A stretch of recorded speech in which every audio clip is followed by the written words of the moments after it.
Hi, and welcome back. This is season 3. Very exciting. We've got 2 seasons in of the State of Healthcare podcast.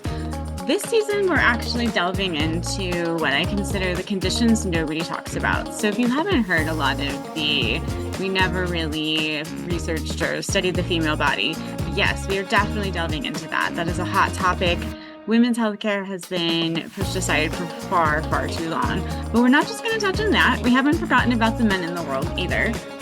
But we're going to be hitting topics that people like to steer away from. And I'm excited to hear that there's actually a lot more going on in these areas. But knowledge is power. So again, like in everything that we talk about, you need to fight for your healthcare. Knowledge is power. So you're going to hear about conditions and maybe things that you might have had symptoms on and you've been afraid to ask about. So that's what we're going to be exploring. So welcome to season 3. Yes, we have not really studied the female body, but we're going to be hearing about a bunch of things. So come along with us on this journey. Welcome back to another episode of the State of Healthcare. I am here with Hailey today, and we're going to kind of jump in. So we've been exploring different topics about just the importance of we've never really studied the female body, and Hailey is going to come at it from another end of things that is very important for women. So I'm going to let you introduce yourself and like what you do and what kind of your pathway. So All right. So I'm an Ayurvedic Postpartum Doula. I also do birth support and mostly postpartum, but I help women through that time with different herbal supports, nutrition, and body work, things like Abhyanga, which is like a light oil massage. We can't call it massage, but it is kind of just like light touch. And then I also offer placenta encapsulation, different things like that to help women with their mental health afterwards and provide different resources around the community for them. okay. Well, I have many questions off of that, but we'll get there. How did you get into doing this? It's kind of a long story, but to keep it shorter, I originally was a nanny and then wanted to become a nurse and then kind of just that ended up not feeling right to me. So I kind of dove into the world of doula work through originally birth. And my birth teacher actually told me about postpartum doula work, and I decided to do kind of a deep dive into that and eventually found Ayurveda and thought it was just really the missing piece in all of postpartum care. So I have been learning about it ever since. So kind of talk me through like if you have, I guess like what are your ideal clients or who would want to see you? Because I'll have some more doula questions in a little bit, but yeah, talk me through the process. So my usual clients are people who are expecting a baby, planning for one, or already pregnant, or even if you're already postpartum, I work with people who are in that stage. I generally will help them through that entire journey. So if they're kind of starting out, I'll give them some guidance on nutrition and different lifestyle practices that can prepare them for their pregnancy and then also for postpartum. So really encouraging rest and good nutrition and things like that just to have the best experience overall. Because they do say in Ayurveda, the first 40 days, 42 technically, influence the next 40 years of your life as a woman. So it's really important that you're taking care of your health and resting during the postpartum period. Wow, that's actually like it can be us kind of a scary statement in a level, but I think that a lot of women don't, right? Everything's the focus of the baby, if that makes sense. And a lot of times we talked with Julie, who is here and does a lot of like was from the OBGYN perspective or from the nursing perspective with that. But I think that sometimes the mom part gets pushed, like the mother gets pushed aside for the baby. Yeah. Well, that's another thing too, is we often say that like the mother is kind of influential over the rest of the family. So if we're taking care of the mother, which is primarily my focus when I'm in the home, then we are also taking care of baby really effectively and also the rest of the family because everyone feels at ease and peaceful and everyone is nourished and she can relax a little bit, which helps so much with everyone else's health as well. So again, when we talk about women's healthcare, I think that sometimes I feel like women often put ourselves last, right? Like that's why they haven't fought for their things. And I think women are starting to fight for more of that now. How do people find you? I have an Instagram and website both titled with Beyond Bump Mamas, and I am all around the community. If you see any birth events, I'll be there. Yeah. How did you come up with that title? It's a great question. I am not entirely sure how I came up with it. I was brainstorming a lot of ideas, and I think for me, that name kind of came from not just wanting to focus on one area, like pregnancy or birth or postpartum. I kind of wanted a name that encompassed all of them without also limiting me to doula work. So I wanted something that I could help all women, if that makes sense, rather than just people who are in specific stages of having a baby. Okay. So, again, well, we'll just ask in the doula side of it. I break down what a doula actually does. I know a lot of people have probably ideas from the movies. I feel like it's become more common, but like break down exactly kind of like what a doula is. Yeah, I have my bullet points because it can be confusing. Okay, no, you're totally fine. I was like, so many questions. Yeah, so mainly when I explain it to people, it's kind of difficult because there's a misconception that a doula is equal to a midwife, and that's not the case. We can't provide any medical care. Okay. So we are exclusively a support person, which is absolutely amazing that there's people out there for that, for women. And we mostly will help with pretty much just nourishing the mother and the family. And in the birth sense, we will go in there and teach her about like kind of like birth education. We'll do hands-on help during labor, teaching the partner and involving him in different comfort measures so he feels like he's supporting her in a way that she actually receives well. And we'll use different herbal supports there as well, different nutrition, and helping them get set up for postpartum. And then for the postpartum time, it's mostly like that hands-on stuff, helping in the home and helping mom get back to her optimal health and, helping her with lactation, breastfeeding, things like that as well.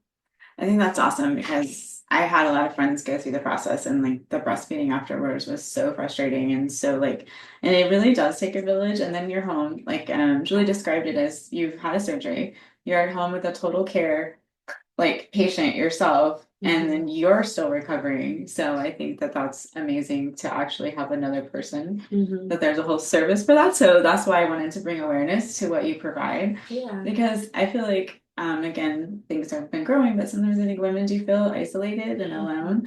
I've been encouraged to see a lot of the women at the Elevate studio actually bring their babies in and like kind of build a positive thing. But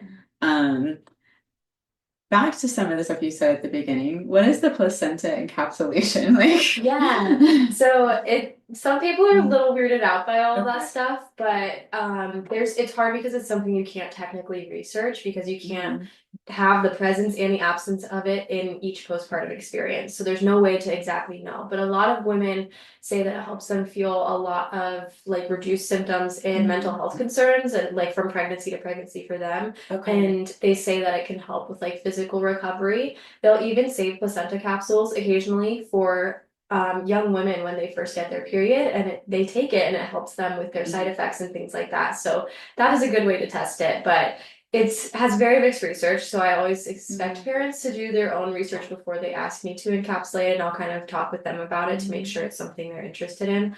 But I will basically use the Chinese traditional medicine way of encapsulating and then make them a cute little placenta print just to kind of honor what built their baby. And yeah, that's fun. So then so that's okay. I was just curious from there. What about the supplements and the things like that? Like, what does that involve? So that is something we always recommend people talk to their doctor with. I love my naturopathic physician. So if they have one of those as well, that's great because they can really get a deep dive based on your personal body and like what your body actually needs. But of course, like we do recommend taking your prenatal vitamin during postpartum as well, because you don't want that big dip in hormones, and that can help keep things a little bit consistent. And then there's also this thing that we like to recommend for postpartum moms called Blues Away. It's this little shake you take 3 times, and it can reduce the symptoms of postpartum depression, and it's all natural ingredients, and yeah, just a great tool to have. Nice. Well, and then also I noticed like there's a closing ceremony thing that you do. What does that involve?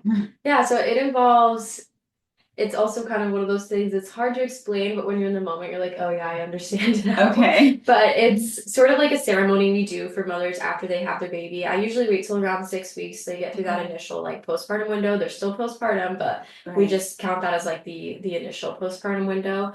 And it helps them to kind of wrap everything up emotionally, process the birth, process how they're feeling about their postpartum situation, because it can be a lot for people. And going through different like we do like body movements, so we'll use Okay. these things called rebozos. They're used in other cultures for all sorts of things related to women, but we will use them to kind of wrap her up, and it makes it feel like a full body hug. And the whole time I'll be doing a meditation with her. We'll go through some journal prompts beforehand and during. She'll take an herbal bath before, and then the day before and the day after, I'll have her kind of avoid socializing with anyone outside the home. So she'll kind of have time for reflection. And then we encourage her to eat healthy, whole foods. Okay. So for those 2 days, the day before and after, and the day of course, Uh-huh. and just kind of like really come into herself and return to who she is as a person, rather than feeling so separated from herself after that big life transition.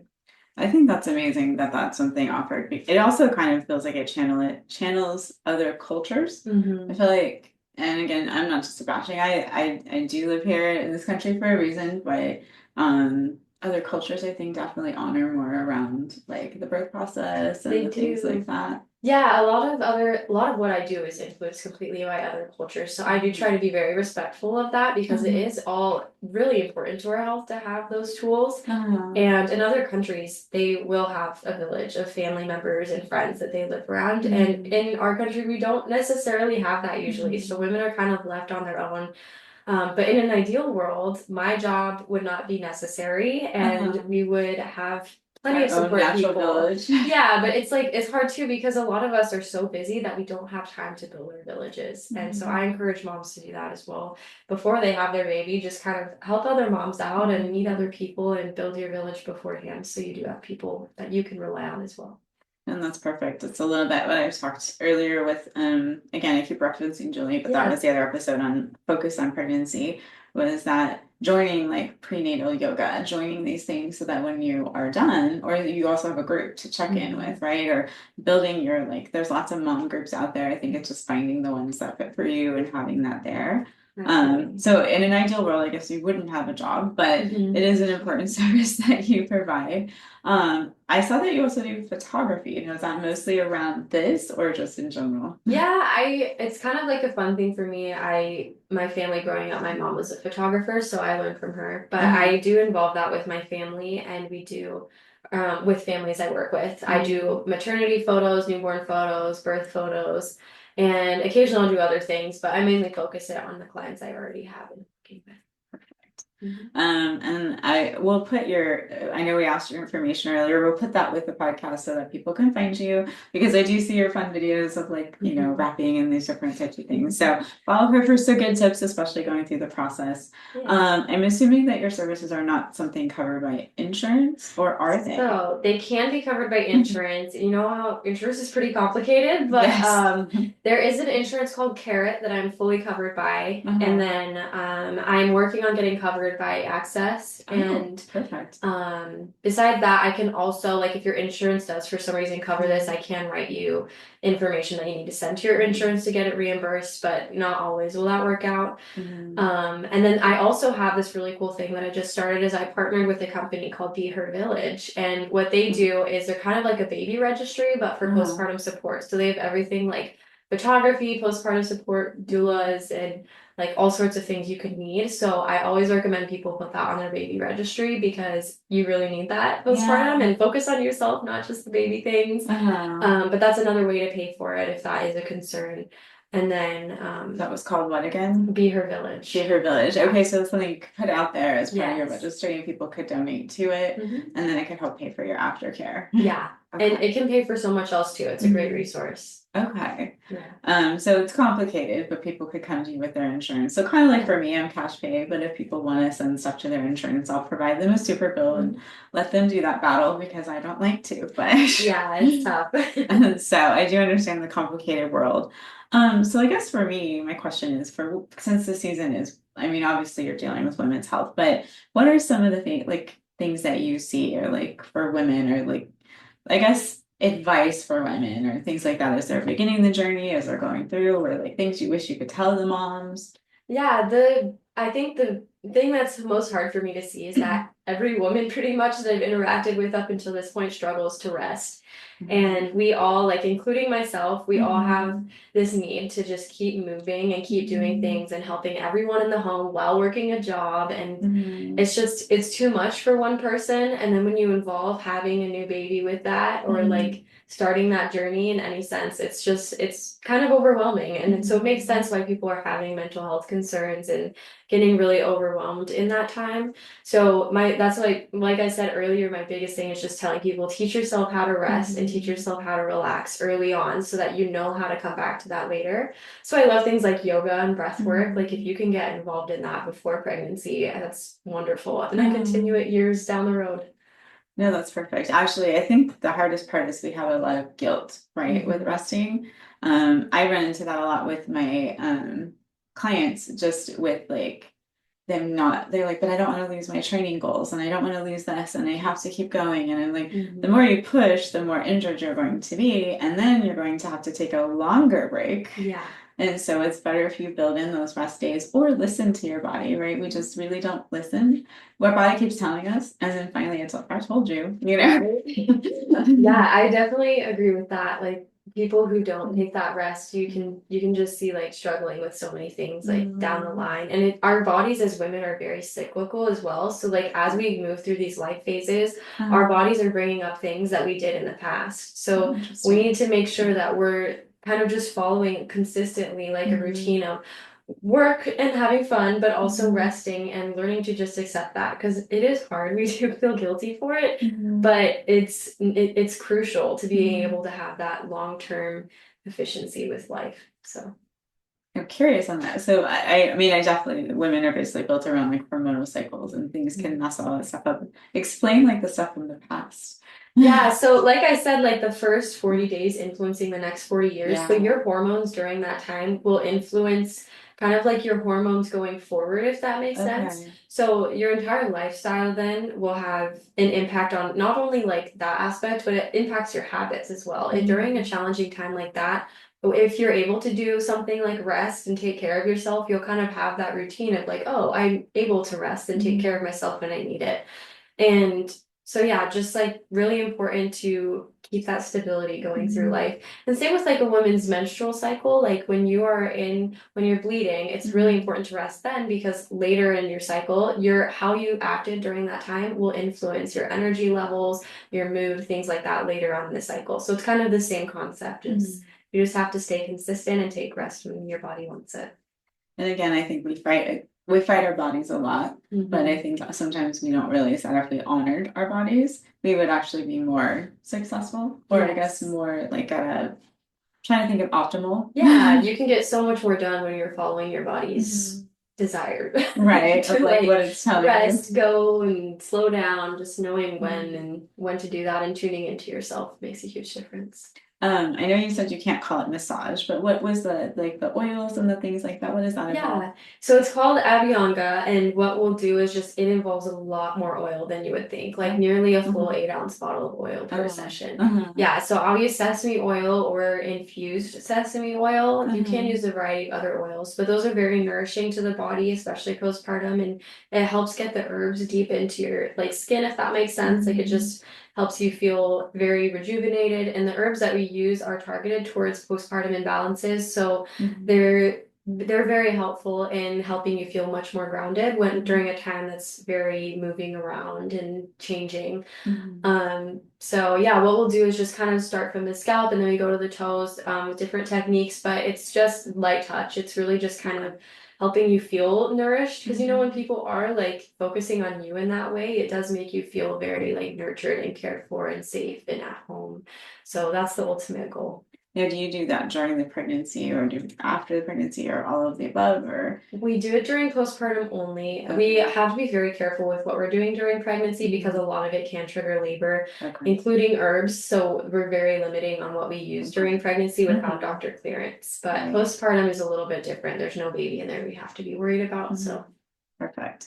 Do you also work with doctor referrals? Like I know you said naturopaths you work with a lot. Do you have you work with a lot of like OBGYNs trying to as be a resource, or? Yeah, I do have a couple of community resources, but I don't know, I work with plenty of clients who have hospital births, work with their OBGYN. Like I'm not exclusively working with people who are like into the natural side of things. I want all women to get this type of care. Right. But yeah, so we'll work with different people in the valley. I do work a lot with like the Banner University hospitals. Back when I did birth work, I made a lot of connections there, but Okay. yeah. Talk me through some of the birth work stuff that you did, just a little background on you. Yeah, I actually haven't done a whole lot of it, but I worked with mostly families in the hospital and I would just teach them beforehand what I've learned. I've done, there's a training called Spinning Babies for any families. I would recommend that. Okay, so what?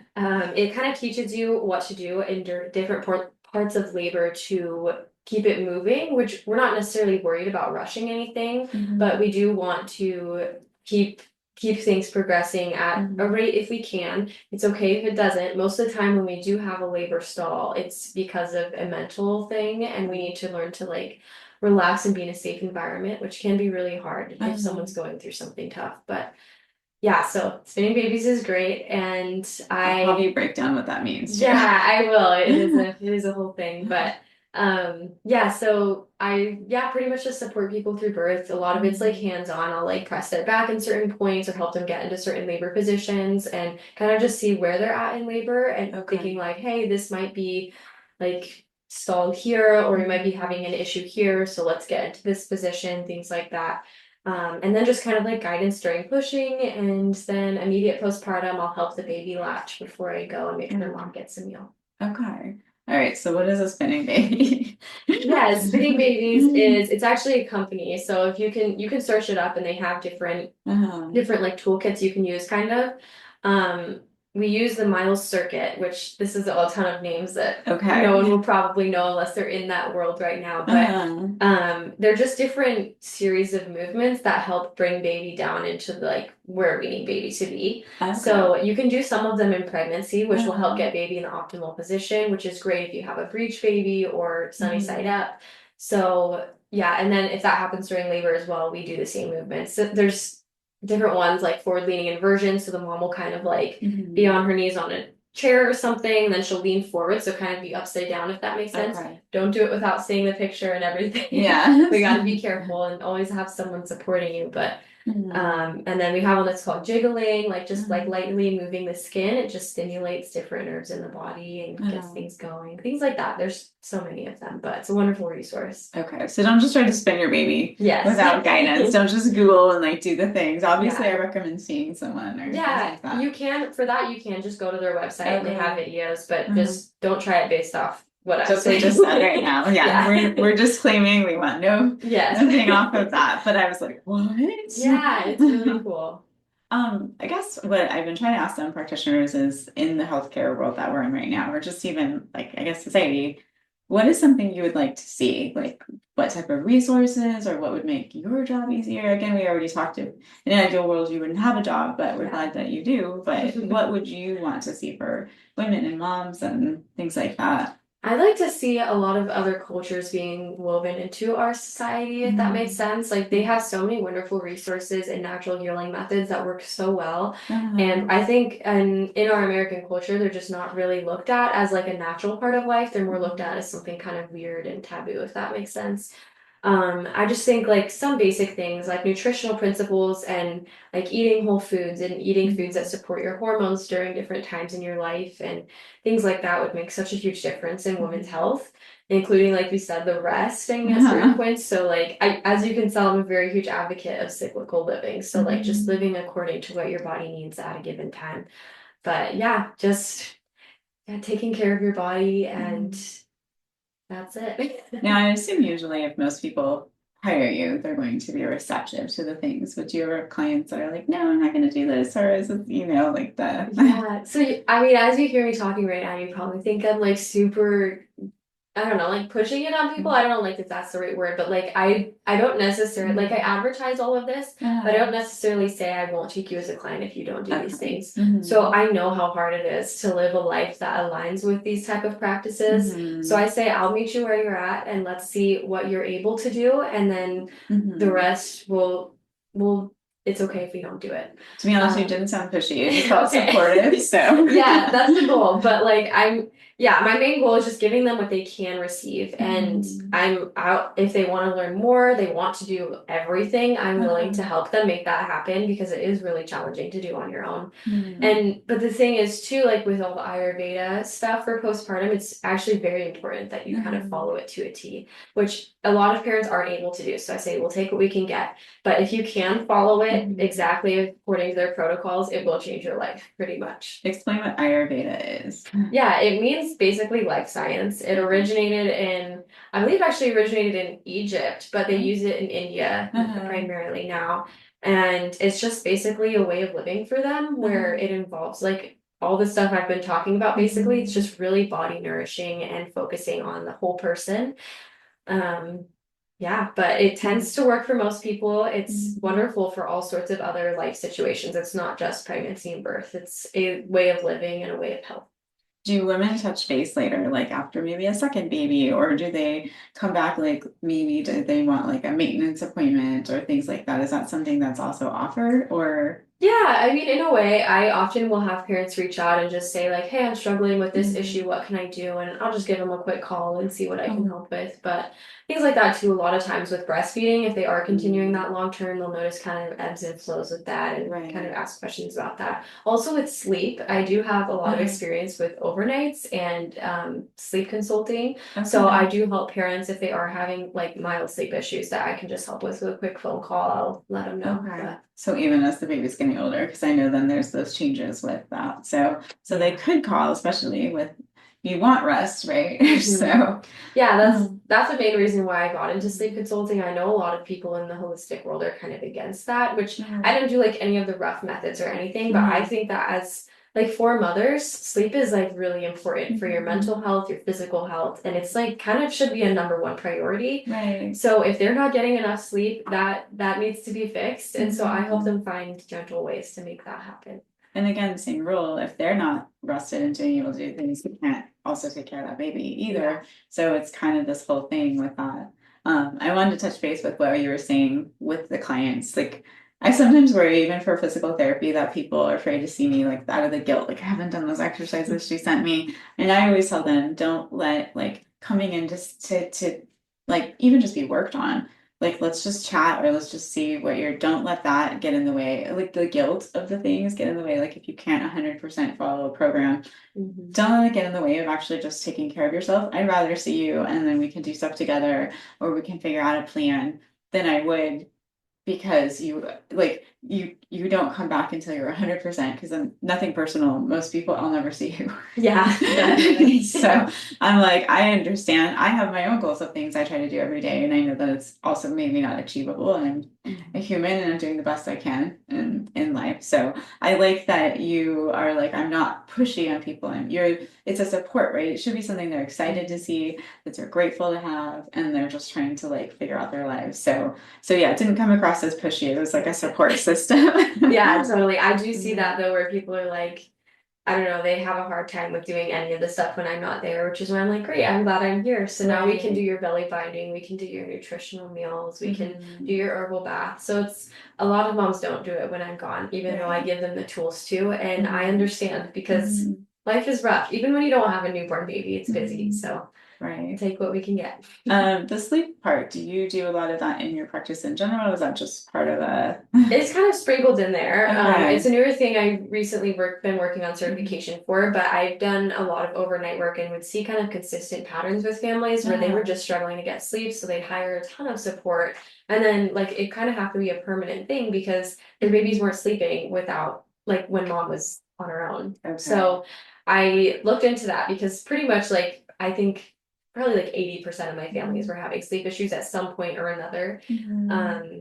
So yeah, it's a great help for families, and there's so many different ways to teach your baby to sleep. And we also like to teach safe sleep, which is really important. I think a lot of people think it's not a big deal, but I just like to make sure that we keep your baby safe. Yes. Yeah. I mean, also from a PT perspective, I appreciate that. I'm always like these gross motor skills, but also like not all of the terrible things that can happen if the baby's not properly positioned and all that stuff. So I'm grateful that that's a resource. From a breastfeeding perspective, I know that can be a hot topic for women. And I forgot to ask you about this earlier, but not all women can breastfeed, right? Yeah. And there's, I think, a shame that comes with that sometimes Totally. because we feel like that's what we should do.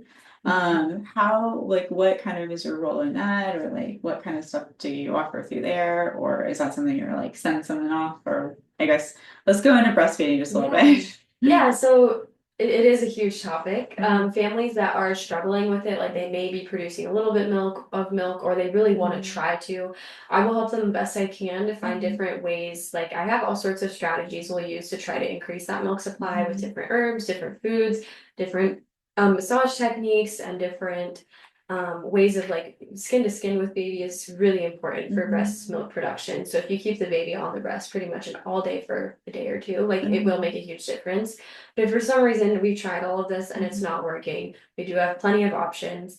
I will recommend usually that they talk to a doctor about what their Mhm. preferences are and they can kind of align them to what works for them. But we also have community resources for donor breast milk. And you Okay. can use, sometimes there's freeze-dried breast milk out there. It is quite expensive, but it is Okay. an option. Mhm. Um, but you can use donor breast milk. A concern with that is not knowing exactly like what the mother was doing during that time, what she was Mhm. taking. So it's always something that like, yes, we love breast milk and it's super great for babies, but we also Mhm. don't know exactly where it's coming from. Right. So we can offer formula, of course. There's no shame Mhm. in that. Of course, we'd like to try breast milk first because of the nutritional benefits it has. Mhm. But if we can't do that, there's plenty of great formula options out there. A lot of Mhm. ones that I like to recommend are actually from other countries. Okay.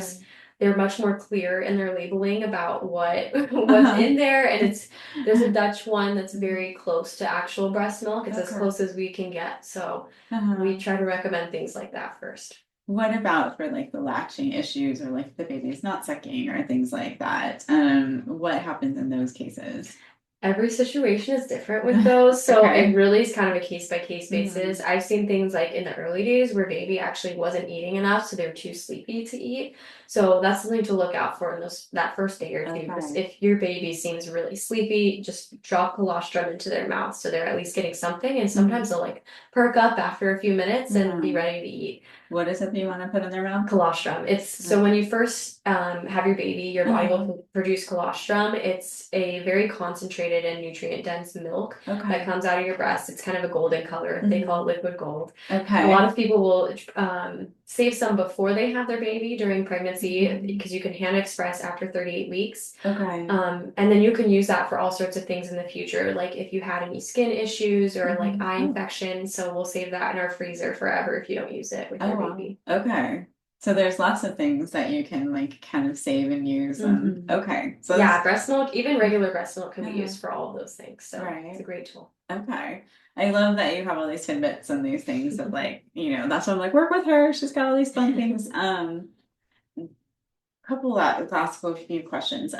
Mentally, I feel like again, sometimes there's the physical manifestation, but even when you're talking about in the birth process, sometimes the mental gets in there. Like like I guess my favorite question is what are the challenges of that? Like where do you face with that with your practice or even with labor? Like I know for women sometimes we get in our head all the time. Right? Mhm. I think people get in our head all the time, but like and hold ourselves back. But I guess what does that component for you look like?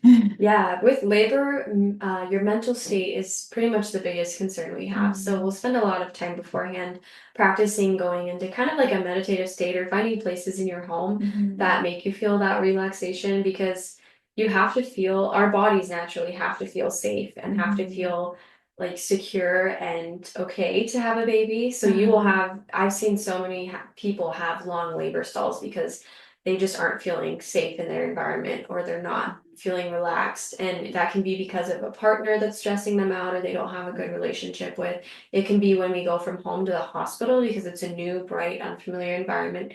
There's nothing wrong with having babies at a hospital, but when you get there usually labor will stall for a while and you'll be Mhm. stuck where you're at. But we do things to move it along and kind of help that environment be more safe feeling to you. So we'll have our pretty lights, we'll have our essential oils, we'll get our pretty music going, things like that, just to help you feel relaxed and at home. But yeah, your mental state is so Mhm. important for getting your baby out because your brain has to understand, okay, we're in a safe position to have a Mhm. baby right now. Because if we were out in the wild like thousands of years ago, we would not have a baby if there was like some threat around us. Right. You need to be in a safe space. So, and then in postpartum, also your mental health will influence your baby greatly. And your breast milk production, you can't produce milk if you're feeling really, really down. And then, yeah, just like your future health as well. So your hormones are going crazy in the beginning, but if after 2 weeks you're noticing you're still having those symptoms of like you're crying for no reason, you just really don't feel good, you're not connecting with your baby, or you have any concerns that related to mental health, that's a time to reach out to a mental health professional. I think also, and I, again, postpartum depression used to be one of those things that was kind of shamed and people didn't talk about it. And, I feel like at least now it's being at least addressed or brought out more. So even for physical therapy, a lot of times for me, and there's a huge component of the mental health part of it because injuries change your life, right? And then if you're not able to do the things or whatever. So I appreciate that.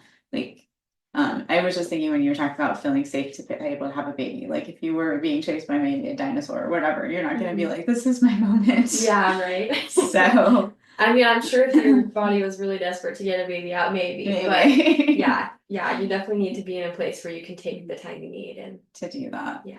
Well, I think I have exhausted a lot of questions. If there's any little tidbits for moms or moms to be, or just even women in general, is there any last little bit of information you would like to share? Or if you're just, I say just like if you can hire your doula early if you're planning on getting one because they can help you with all these resources. Like I said, like I can even help you during preconception. So it's super important if you are looking to have a baby that you consider those resources early on. And your doula can also help you find all the other resources you need, like your provider, your massage therapist, your yoga teacher, like your chiropractor, acupuncturist, all those things. So it's a great resource to connect with early on. And then just making sure you're doing your own research and understanding what you want for your birth and your postpartum before it happens, so that in the moment, your doula is not necessarily speaking for you, but you know what you want, and she's just making sure that that's being heard. Okay. So it's really important to understand your own desires, and so you don't have to look back on it and be like, I wish I would have known these things and would have done things differently. But yeah. So kind of like having an advocate, basically. Yeah, in a way, but like in the hospital setting, I'm not going to speak for you because I'm not your relative. I'm just someone you hired to be there. So I will talk with you extensively before you have your baby about what those preferences are. And then if for some reason you will be the one talking to the doctor directly, but if I see something happening that's against your preferences, I will be like, hey doctor, can we talk about this real quick? Things like that. Just I'm not speaking for you, but I will like get their attention when necessary. Nice. And then I do like that you highlighted like preconception, because I think there's also a lot of struggles for women there, right? Like and things like that. So it's interesting. I didn't even think about hiring a doula before. So yeah, and I think that's something that would be unique to kind of Ayurvedic doulas. I mean, I'm sure other doulas would help, but because we do have a deeper understanding of women's holistic health and kind of the long lifespan of health. So and there's so many things we can do to improve our fertility in our modern days if you're making these changes. So really important to work on that early on if you can. Okay. Well, that's perfect. So again, I appreciate your time with everything. So obviously, and I feel like it was good to hear like because again, you see things and you're like, oh, a doula or whatever. You have no idea the amount of resources that you can offer. And then I think women actually don't take advantage of, so they need to. Definitely. For life. So thank you again. Find her, whether, whatever stage of things you're going through, or even if you just have questions or, things to reach out, and then also follow on Instagram for really cool videos. And thank you again, Hailey. Yeah, of course. Thank you. Thank you for tuning in for today's episode. As always, we hope that you found some nugget of information with all of the stories that these guests have to share. And always feel free to follow Better Fit Therapy online on all of the social medias, Facebooks and Instagrams and all the fun things. Feel free to message at any point as well if you have a condition or you have a topic that you would like to explore. Feel free to send that in. Also, if you would like access to any of the resources or things from a different episode, please always feel free to send in a message and we can direct you. And again, thank you for taking the time, and don't forget to fight for your healthcare.